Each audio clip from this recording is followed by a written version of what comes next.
Hello, मैं Hemlata Kumpawat, assistant professor SPC government college Ajmer. आज हम संयुक्त राज्य अमेरिका की विदेश नीति के बारे में अध्ययन करेंगे। हम सभी जानते हैं कि अमेरिका के लोगों की ये विशेषता है कि वे अपनी समस्या को संपूर्ण मानव समुदाय की समस्या समझ लेते हैं। अंतर्राष्ट्रीय समस्याओं में अस्पष्ट होते हुए भी अमेरिका के लोग सदैव यह समझ लेते हैं कि वो सही हैं। अगर हम बात करें अमेरिकन इंडियंस की, तो उनके अतिरिक्त संयुक्त राज्य अमेरिका के सभी लोग बाहर से आए हुए हैं। ये आगत श्रेणियों के हैं, अर्थात जो वहाँ के मूल निवासी नहीं हैं, और उनकी विशाल संख्या यूरोप से आई थी। और अंतर्राष्ट्रीय तनाव के समय वे अब भी उस पुराने महाद्वीप से घृणा और प्रेम करते हैं जिससे कि वे नाता तोड़ चुके हैं। यूरोप न केवल उनकी सभ्यता की मातृभूमि है, वरन उनके अनुयायियों का लगभग आधा भाग बसता भी वही है। जब कभी भी यूरोप के विनाश का भय होता है तो अमेरिकी लोग चौकन्ने हो जाते हैं। जब कभी भी यूरोप पर संकट आता है तो अमेरिका में भी बाहरी राजनीतिक संघर्ष उत्पन्न हुए बिना नहीं रहते हैं, और इसीलिए कहा जाता है कि अमेरिकी पश्चिम की ओर मुँह करके जन्म लेते हैं। बात करते हैं अमेरिकी विदेश नीति की।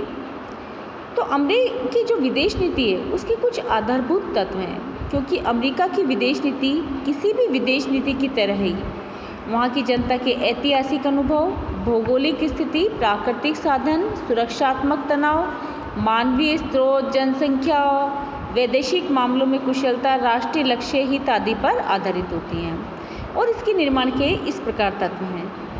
पहला है भौगोलिक स्थिति। एक फ्रेंच राजदूत ने कहा था कि यह देश ऐसा भाग्यशाली है कि उत्तर और दक्षिण में तो इसकी सीमाओं पर निर्बल पड़ोसी बसते हैं, और पूर्व एवं पश्चिम में मछलियाँ।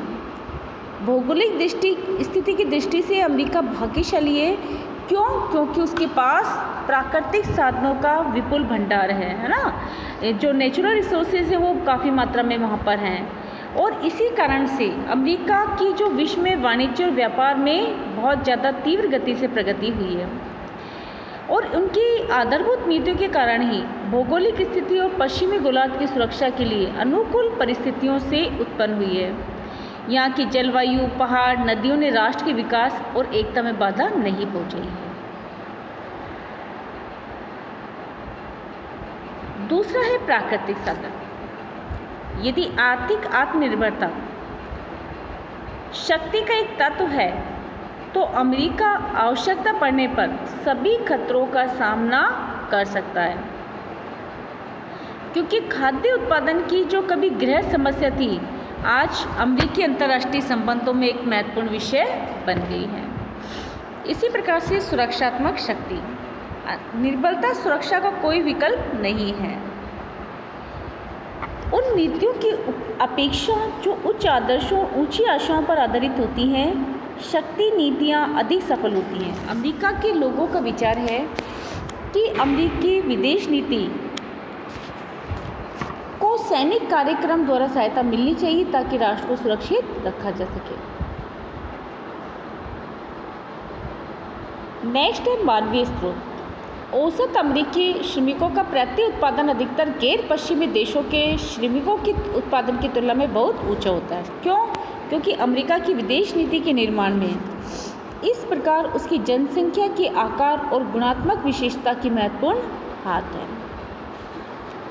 इसी प्रकार से गृह नीति और दबाव गुट। अमेरिका की जो विदेश नीति है उस पर गृह नीति और दबाव गुटों का बहुत ज़्यादा प्रभाव पड़ता है।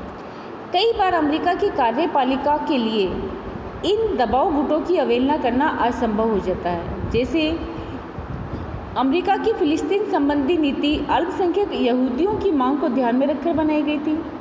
इसी प्रकार धार्मिक और व्यापारिक संस्थाएं और दूसरे सामाजिक संगठन भी अपनी विदेश नीति को अपने हितों के अनुरूप प्रभावित करने की क्षमता रखते हैं, और अमेरिका की जो कार्यकारिणी है उसको इसके समक्ष झुकना पड़ता है। संवैधानिक बंधन भी यहाँ की मूल आधारभूत नीति है। जनतंत्रात्मक और संघात्मक ढांचा होने के कारण अमेरिका की विदेश नीति को अनेक संवैधानिक संगठनों का सामना करना पड़ता है। जैसे संविधान और सर्वोच्च न्यायालय के निर्णयों ने विदेश नीति के संचालन में केंद्रीय सरकार के हाथों को जकड़ रखा है। राष्ट्रपति को यदि विदेश नीति के संचालन की जिम्मेदारी दी है तो उसके युद्ध और संधि आदि के निर्णयों पर सीनेट का अंकुश लगा रखा है। इसी प्रकार दलगत सहयोग भी होता है। अमेरिका की विदेश नीति का निर्माण बहुत कुछ दलगत सहयोग और प्रशासनिक समन्वय पर निर्भर रहता है।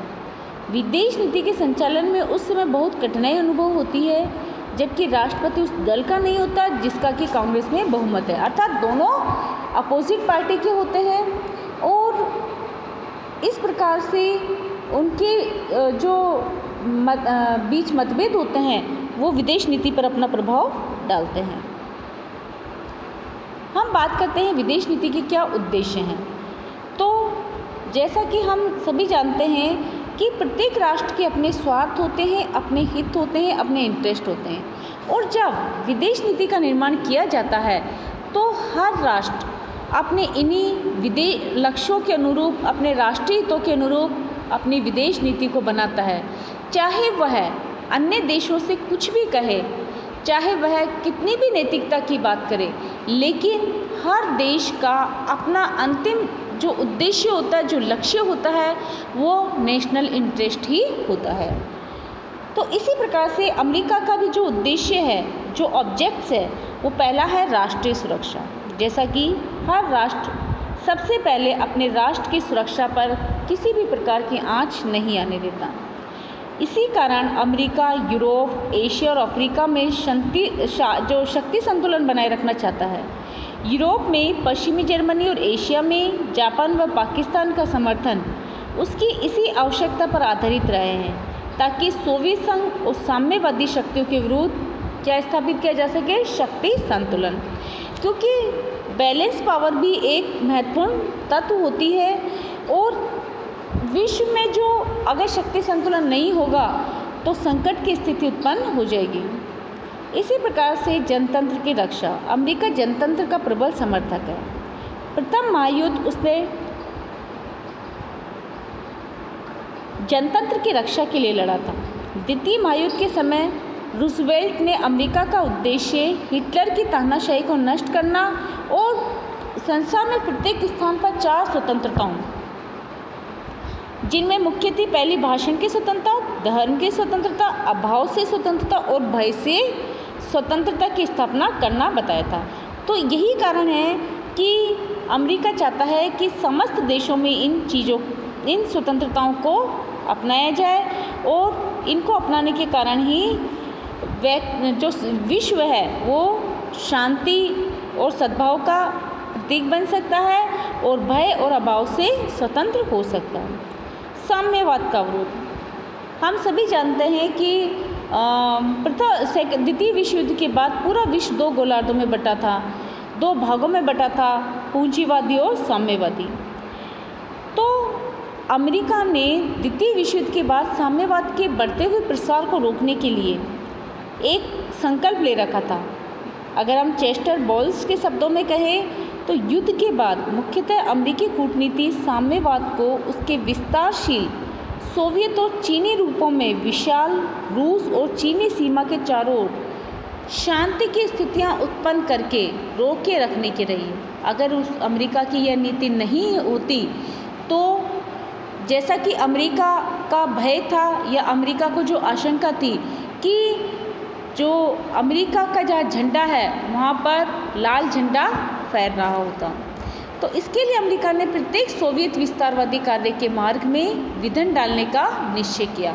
और जब ये ऐसा किया गया तो और भी ज़्यादा विश्व में तनाव की स्थिति उत्पन्न हो गई। इसी प्रकार से तनाव कम करना, सोवियत संघ और अमेरिका दोनों ही पारस्परिक तनाव को कम करने की चर्चा करते रहे हैं। दोनों ही एक दूसरे पर तनाव बढ़ाने का आरोप लगाते रहे हैं। अणु परीक्षण प्रतिबंध संधि, परमाणु अप्रसार संधि, सॉल्ट प्रथम और सेकंड, INF संधि, स्टार्ट संधि पर दोनों महाशक्तियों द्वारा हस्ताक्षर किया जाना इस विचार को और ज़्यादा पुष्ट करता है कि अमेरिका सोवियत संघ और रूस के साथ